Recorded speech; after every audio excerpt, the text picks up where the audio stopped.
Bonjour à tous. Nous allons prendre une nouvelle lettre hébraïque et cette lettre est la lettre Tsadé. Et donc l'idéogramme primitif de cette lettre est une tête de harpon. Et le symbole de cette lettre est celui de l'hameçon et aussi du côté qui harponne le côté opposé pour l'épouser, pour amener vers des épousailles, vers une perfection. Dans Tsadé, il y a Tsad, et Tsad, ça veut dire le côté, le bras, le côté opposé, l'adversaire. Et quelque part, on peut voir dans Tsadé, Dalet et Yod, en fait, Tsad, le bras, et le Yod, c'est le germe divin, donc le bras. Tsadé, c'est le bras divin, le côté divin. Ça, c'est très intéressant. Alors, dans cette leçon, on ne va pas tellement aborder le côté, justement, de cette lettre qui nous parle de bras, de côté, mais plutôt du sens de harponner. Même si les deux sont liés. Alors, on va voir quelques mots, justement, qui commencent par Tsadé. Alors le premier mot qui est intéressant, c'est le mot tsava, qui veut dire l'armée. On parle de l'éternel des armées, Elohim Adonai Tsevaim, Elohim Tsevaim, l'éternel des armées. Et donc l'armée, c'est un tsadé, un bet et un aleph final, en fin de mot. Et donc c'est le Dieu de l'éternel des armées, l'Adonai Tsevaim, c'est le Dieu des armées angéliques, dont l'arme est le harpon, pour conduire la création vers sa dimension royale, vers sa dimension divine. Donc, le Tsadé, c'est le harpon, le Bet, c'est la création. On a vu dans les leçons précédentes, le Bet, c'est la lettre Bet qui représente une maison, a aussi un sens, le sens de représenter la création en général. La création, ce qui est incarné, la création est comme une maison dans laquelle Dieu veut habiter. Donc, le Tsava, l'armée, c'est le harpon qui conduit la création, le Bet, vers le Aleph, vers le couronnement final, c'est-à-dire vers la dimension divine. Donc c'est un très joli mot. On va prendre un autre mot avec le Tsadé, qui est le mot Tzedek. Le mot Tzedek qui veut dire la justesse, la justice, la justesse. Et on parle des Tzedakim, les justes. Et la justesse, c'est aussi appelé le bras divin. Donc on voit, justement, c'est dans l'étymologie du Tsadé, on a vu, c'est le Tsad, c'est-à-dire le bras, le côté, avec le Yod, c'est le bras divin. Et dans la justice est appelée le bras divin. Et l'autre bras, je dirais, c'est celui de la miséricorde. Il y a toujours cette dualité entre justice et miséricorde. Et donc est juste celui qui est prêt à faire cette œuvre d'épouser l'autre côté de lui-même, justice et miséricorde. Cette notion de justice est une justesse de l'équilibre et qui n'est pas facile et qui est l'œuvre subtile en fait du harpon, qui nous amène vers les choses justes toujours, qui nous amène vers ce bras divin qui nous ramène vers les lois ontologiques, je dirais. On va aborder un autre mot un peu plus léger, je dirais. C'est le mot tsarak, qui veut dire le rire. Et dans ce mot, donc, tsarak, ça va donner le prénom Yitzhak, Isaac, qui veut dire Donc Tsarak avec le yod, c'est le germe divin. Donc Tsarak, c'est le rire divin. Et ce sera donc le prénom qui sera donné au fils d'Abraham, Isaac, Yitzhak, qui veut dire qui est le rire divin. C'est un rire sacré qui domine en fait la révélation biblique. Ce n'est pas le rire infantile, c'est pas le rire de la moquerie, mais c'est le rire de l'impossible qui est devenu possible.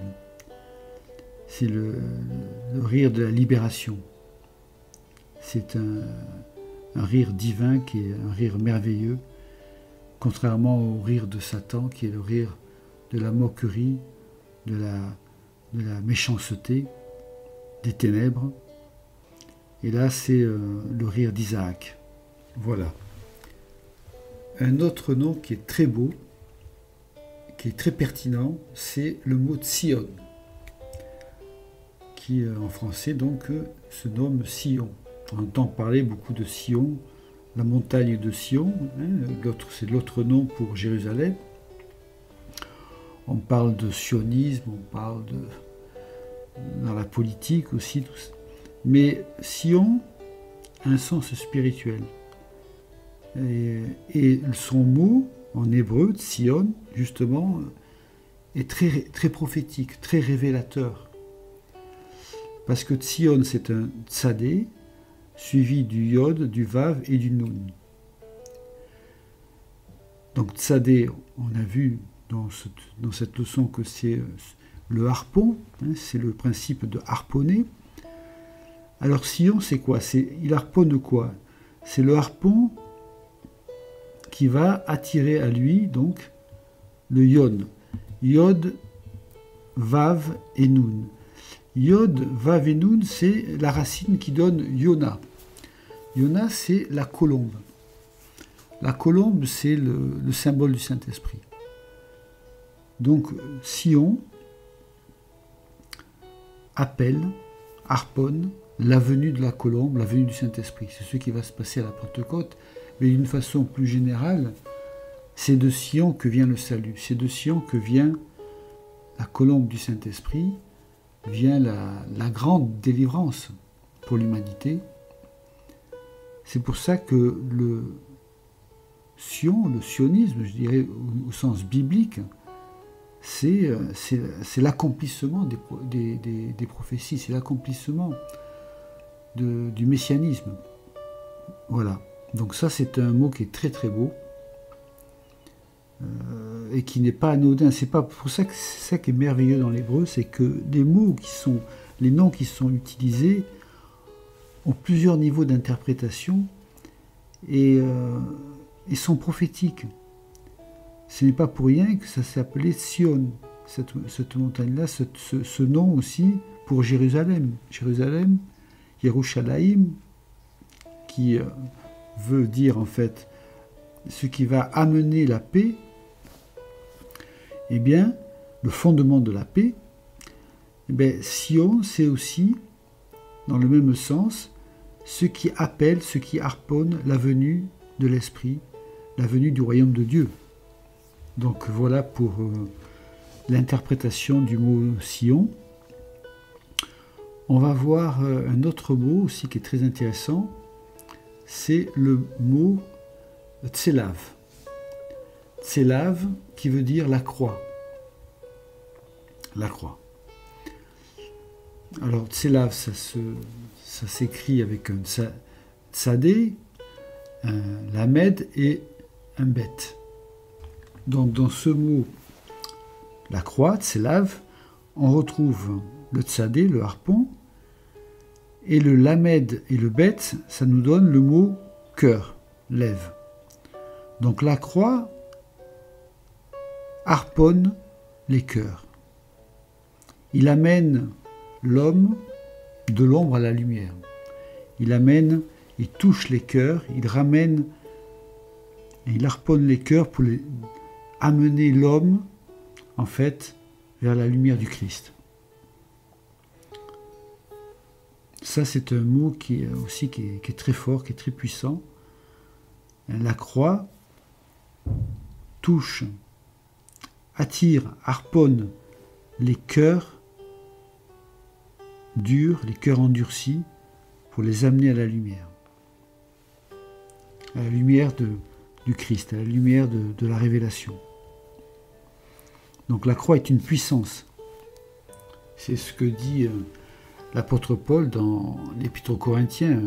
La prédication de la croix est une folie pour ceux qui périssent, mais c'est la puissance de Dieu pour ceux qui ont cru.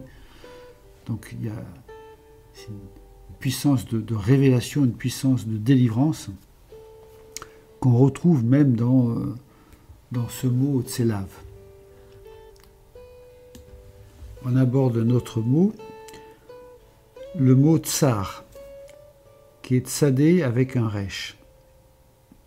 Ce mot veut dire l'adversaire, l'ennemi, ce qui est resserré, ce qui amène à l'angoisse.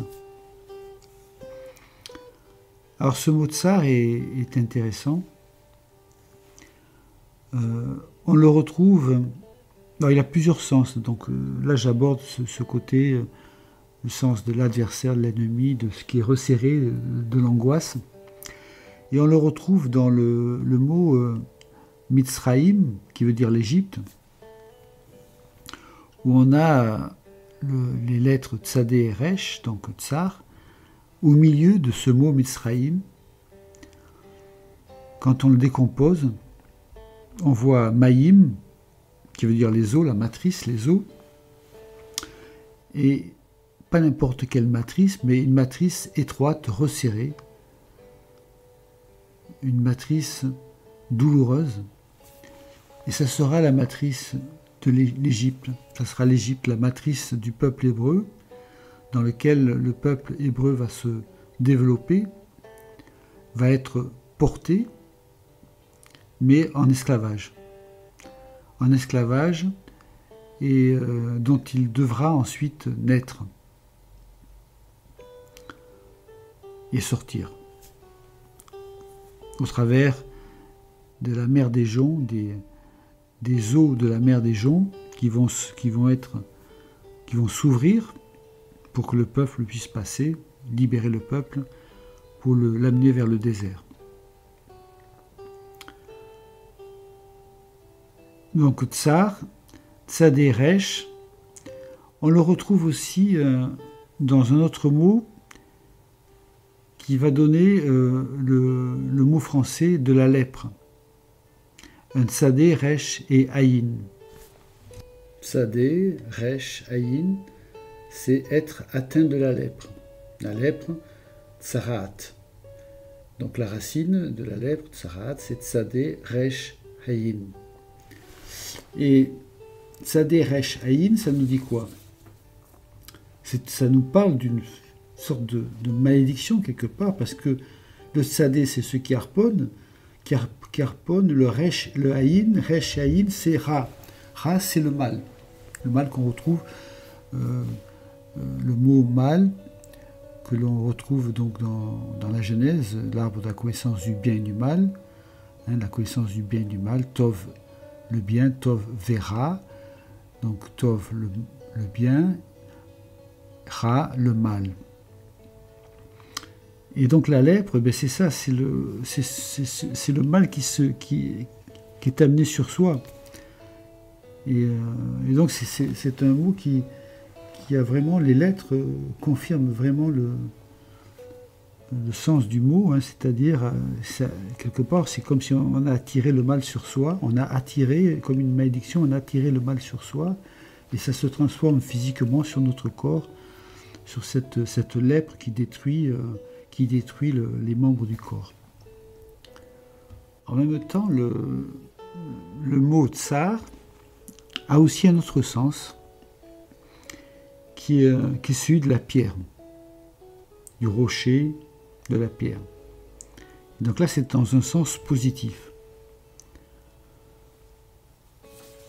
Et si on prend le mot lèpre, il y a une source d'espérance face à cette maladie, qui est la maladie liée symboliquement dans la Bible qui est lié au péché. Le Tzadé Resh Ayin, donc nous parle de la lèpre, qui est la maladie qui vient du péché, dans le sens de la symbolique.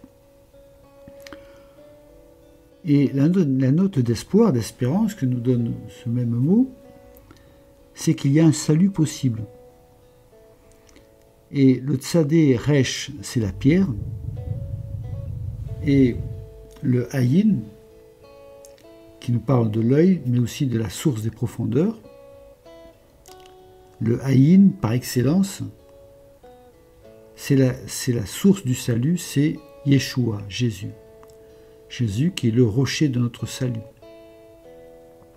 Donc il y a derrière ça une espérance face à la maladie du péché, qui est la source du salut, le rocher du salut, qui est Jésus. Voilà aussi quelque chose de très beau aussi qu'on retrouve dans ces mots.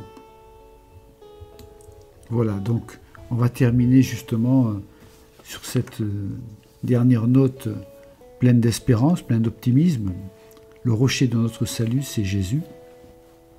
Et c'est lui qui nous délivre, qui nous guérit de la lèpre du péché. Voilà, donc je vous laisse. J'espère que cette étude vous fera du bien. Que le Seigneur vous bénisse richement et à une prochaine fois.